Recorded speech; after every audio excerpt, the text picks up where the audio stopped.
Subscribe to Color Frames. Wicket keeper మరియు batsmen Ishan Kishan గత కొంతకాలంగా టీమిండియాకు దూరంగా ఉన్నాడు. దేశవాళీ టోర్నీలో ఆడేందుకు నిరాకరించిన ఇషాన్ కిషన్ బీసీసీఐ ఆగ్రహానికి గురయ్యాడు. దీంతో అతను బీసీసీఐ సెంట్రల్ కాంట్రాక్టును కోల్పోయాడు.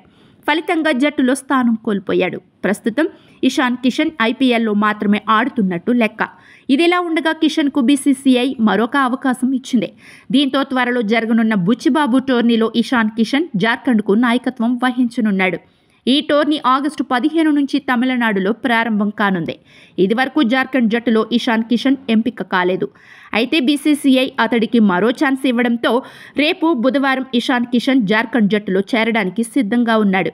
ఇషాన్ తీసుకున్న ఈ నిర్ణయం ఫస్ట్ క్లాస్ క్రికెట్కి తిరిగి రావడానికి తొలి అడుగుగా భావిస్తున్నారు.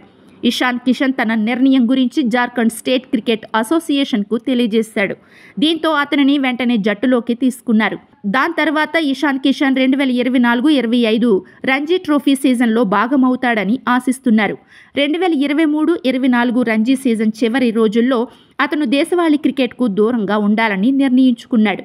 కిషన్ తీసుకున్న ఈ నిర్ణయం అతని కెరీర్పై తీవ్ర ప్రభావం చూపించింది. దీంతో బీసీసీఐ అతడిని వార్షిక కాంట్రాక్టు నుంచి తప్పించింది. కాగా వచ్చే 5 నెలల్లో భారత్ 10 టెస్టు మ్యాచ్లు ఆడనుంది. బుచ్చిబాబు టోర్నీ తర్వాత ఇషాన్ కిషన్ టీమిండియా ఆడనున్న టెస్ట్ సిరీస్లకు ఎంపికయ్యే అవకాశం ఉందని అంటున్నారు విశ్లేషకులు. అయితే కొందరి అభిప్రాయాలను చూస్తే సెప్టెంబర్ 5న ప్రారంభమై సెప్టెంబర్ 24న ముగిసే దులీప్ ట్రోఫీకి అజిత్ అగార్కర్ నేతృత్వంలోని సెలక్షన్ కమిటీ ఇషాన్ను ఎంపిక చేసే అవకాశం ఉందని అంటున్నారు. తాజాగా ఇండియన్ ఎక్స్ప్రెస్ కూడా ఇదే విషయం హైలైట్ చేసి చెప్పింది. వీడియో మీకు నచ్చినట్లయితే ప్లీజ్ లైక్ చేయండి, షేర్ చేయండి, కామెంట్ చేయండి.